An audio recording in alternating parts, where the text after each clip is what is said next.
ભાવિતા ટ્રાવેલ્સમાં અમારો પ્રવાસ બુક કરાવેલો હતો મહાકુંભનો, જે તમને અનુભવ જણાવીએ છીએ।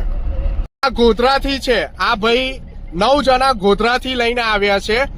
તમને શું અનુભવ થયો ભાવિતા ટ્રાવેલ્સ અને ઘનશ્યામભાઈ પાસે?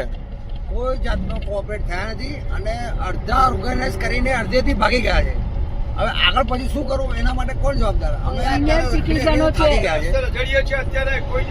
સિનિયર સિટીઝન છે, અમારે કઈ જવું? બધા ઓકે, અડધા રસ્તે છોડી દીધા છે।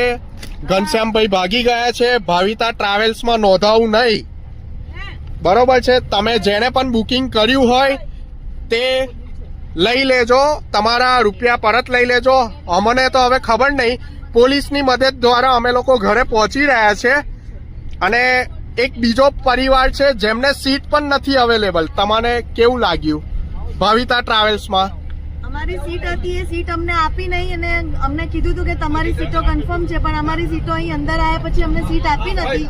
અમારા છોકરાઓને એડજસ્ટમેન્ટ લેવું પડ્યું છે અમારે। અને આ અંકલ અમને જયપુર જવાના બહાને લઈ ગયા અને અધ વચ્ચે ત્યાં જમવાનું આપીને અને પછી અમે સુઈ ગયા અને ક્યારે અડધી રાતના નીચે ઉતરીને જતા રહ્યા, અમને કયા કર્યા વગર જતા રહ્યા છે। પોલીસની મદદ દ્વારા અમે આટલે પહોંચ્યા છે। હું આશીષ પ્રજાપતિ, ભાવિતા ટ્રાવેલ્સમાં હું પણ નોંધાયું હતું અને અત્યારે જયપુરથી અમે લોકો જાતે પોલીસની મદદ દ્વારા વડોદરા પરત પહોંચી રહ્યા છે, બરોબર છે? ભાવિતા ટ્રાવેલ્સ અને ઘનશ્યામભાઈ ગોસ્વામી તદ્દન જુઠ્ઠા છે। અમારા બધાના પૈસા તો લઈ લીધા છે, હવે અમને કેવી રીતે રિફંડ મળશે અમને હજી નથી ખબર, પરંતુ અમે અમારો ટ્રાય કરીશું। તમે તમારા પૈસાને ફરીથી પાછા લઈ લો અને કોઈ ભાવિતા ટ્રાવેલ્સમાં નોંધાવશો નહીં। આ તમામ વડીલોનું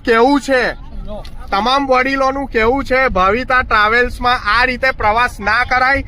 અને ઘનશ્યામભાઈ પોતે ભાવિતા ટ્રાવેલ્સના માલિક અધવચ્ચે આવા વડીલને રસ્તામાં છોડીને જતા રહ્યા છે અડધી રાત્રે। બોલો।